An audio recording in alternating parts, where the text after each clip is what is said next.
Hey everyone, welcome to the show. So, we all knew this was coming. Once again, proves the rule of law only applies to average American citizens.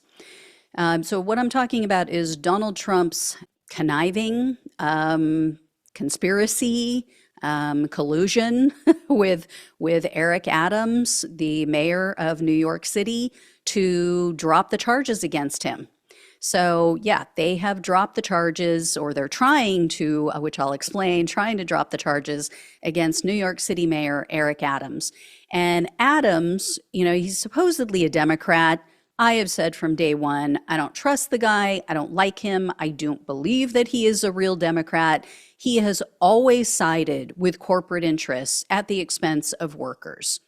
New York residents, though, for some reason, they voted for him. They voted for him over a true populist progressive candidate. And they, some of them, I shouldn't say, I don't know why, because some of them were saying, oh, he's tough on crime. He's got this tough on crime stance. I mean, yeah, he's out there allegedly committing crimes. He has no problem with committing crimes, but anybody else's crime, it runs afoul of what he thinks is just and should be allowed. So, uh, yeah, as always, crimes for me and not for thee. And as you all know, he was charged with a bunch of different crimes, including bribery, fraud. So yeah. Anyway, he went down, met with Trump in Mar-a-Lago before Trump was inaugurated, and then he tried to claim, oh, well, we didn't talk about my case at all. I mean, just such BS, right? He said, oh, we talked about crime and immigration. It was so obvious because he said publicly, well, I'm not going to criticize Trump. And then he goes and attends Donald Trump's inauguration. I mean, again, this isn't like, even a governor of a state. This guy is the mayor of a city, and he's at Donald Trump's inauguration. So we knew what was coming.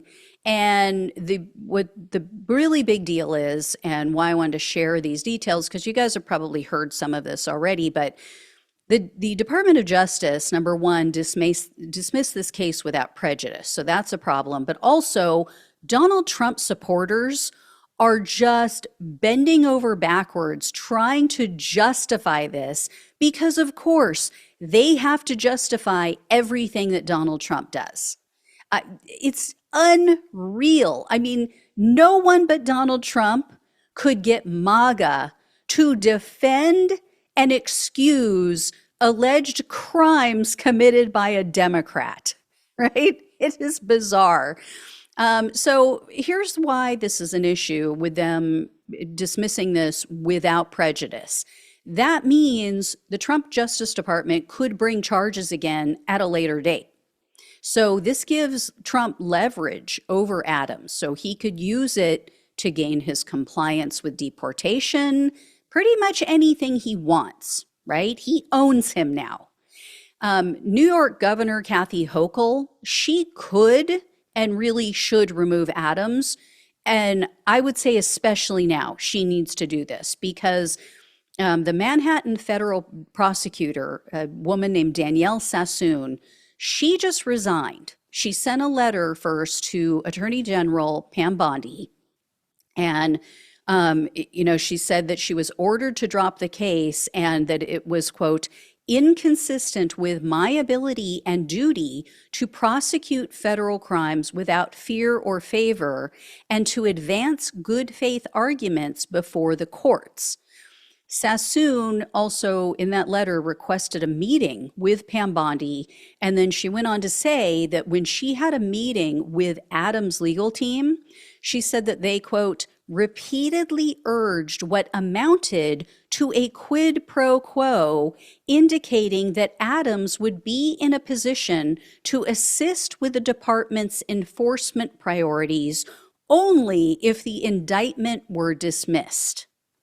And Sassoon isn't some, New York lib. She's not just some, progressive, right? Far from it. She is very conservative. She is a Federalist Society attorney who was appointed by Donald Trump, by the way. And I believe, if I'm remembering correctly, she clerked for very uber conservative Justice Antonin Scalia. And Sassoon told Bondi that her office, when this all went down, her office was preparing a superseding indictment against Adams, and they were going to hit him with conspiracy to obstruct justice because she said her office had found additional evidence against Adams showing that he had destroyed evidence, that he had instructed other people to destroy evidence, and that he told people or urged people to give false information to the FBI on his behalf. And Sassoon wrote to Bondi that she could not drop these charges because, quote, the law does not support a dismissal, and because I am confident that Adams has committed the crimes with which he is charged.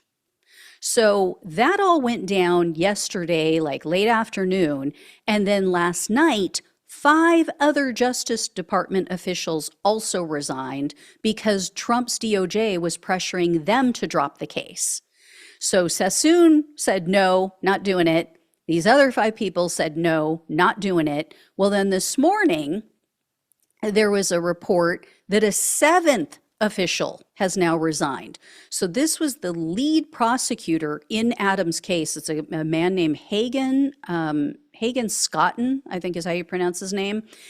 He sent in this scathing letter resigning and just slammed the DOJ. He said, quote, any assistant U.S. attorney would know that our laws and traditions do not allow using the prosecutorial power to influence other citizens, much less elected officials, in this way. If no lawyer within earshot of the president is willing to give him that advice, then I expect you will eventually find someone who is enough of a fool or enough of a coward to file your motion. But it was never going to be me. And Scotton, again, he is not some blue state lib either. He is an Army Special Forces officer, or was, served, I believe, multiple tours of duty. He was a clerk, again, also for conservative Supreme Court justices. He clerked for John Roberts and Brett Kavanaugh. Obviously, he has a lot of ethics, both of them, him and Sassoon, are obviously both very ethical, principled people, despite their affiliations with these other questionable characters and organizations. And Scotton slammed Trump's DOJ again. He wrote, quote, no system of ordered liberty can allow the government to use the carrot of dismissing charges or the stick of threatening to bring them again to induce an elected official to support its policy objectives.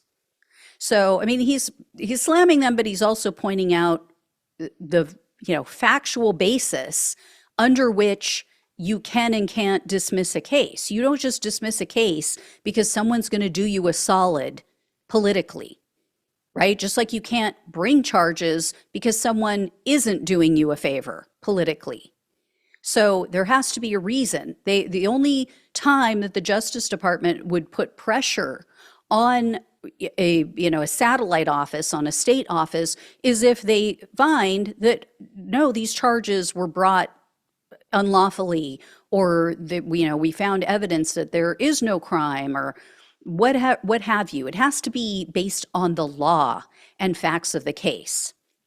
And also, Scotton and Sassoon, in everything that they submitted and their resignation letters, they debunked a right-wing conspiracy theory that's floating around out there right now, because On the right wing, they're trying to say, oh, well, see, these charges were only brought against Adams because he criticized Biden's immigration policy.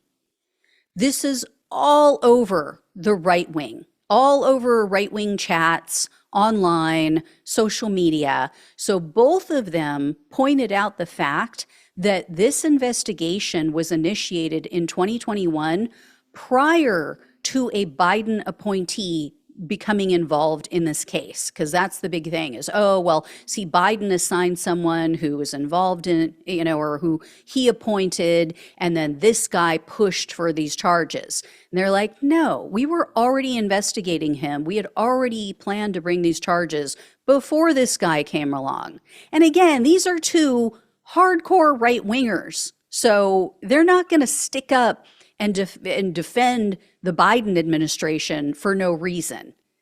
But again, the MAGA right is using next level pretzel logic to defend Eric Adams and this whole pardon decision. The main excuse appears to be, well, all Democratic politicians are corrupt, and this guy hates immigrants as much as we do, so, we're totally cool with it. So there's this conservative Reddit group, and one logical person actually questioned, like, why are we trying to excuse this? Why are we trying to excuse Adams' corruption? So one person responded to them and said, in part, quote, because that level of corruption, donor gifting something, is normal for Democrats, and Democrats always attack people who point out the corruption. What? It made no sense. And oh, just Democrats? It's only Democrats who take gifts and are corrupt, right? Okay. I mean, just not an honest actor. And then this same person ended their response with, quote, what the DOJ is doing is basically whistleblower protection. So in other words, this case was brought against Adams for unlawful reasons, or, it's all political. And so, they're just trying to protect a whistleblower who's outing them. Total and complete nonsense. These people could not be dumber if you sucked out their brains. You really wouldn't have to search very far. It wouldn't even take a Hoover. It wouldn't even take a vacuum cleaner. You could probably even just use a turkey baster in the ear. Anyway, another person wrote, quote, my belief is they are all corrupt to some degree. It's just how things are done when running for and holding political office. The machine knows this, and if any of them step too far out of line, out comes the campaign finance or sexual misconduct charge. So you don't want anyone prosecuted for corruption? Come on. Bottom line is, this whole drain the swamp crew does not actually care to drain the swamp. As long as those swamp creatures are benefiting Donald Trump, they are totally fine with corruption. Such hypocrisy. If you're against corruption, then you should be against corruption on the left and the right. And I would say that to people on the left too. You can't call out corruption. You can't only call it out on the right and Donald Trump and everybody else. Yes, are they wildly corrupt? Are they probably the most corrupt, presidency and administration in our history? Quite possibly, yeah. It's looking that way, definitely. It was in the first administration, and this one is even worse than the first administration.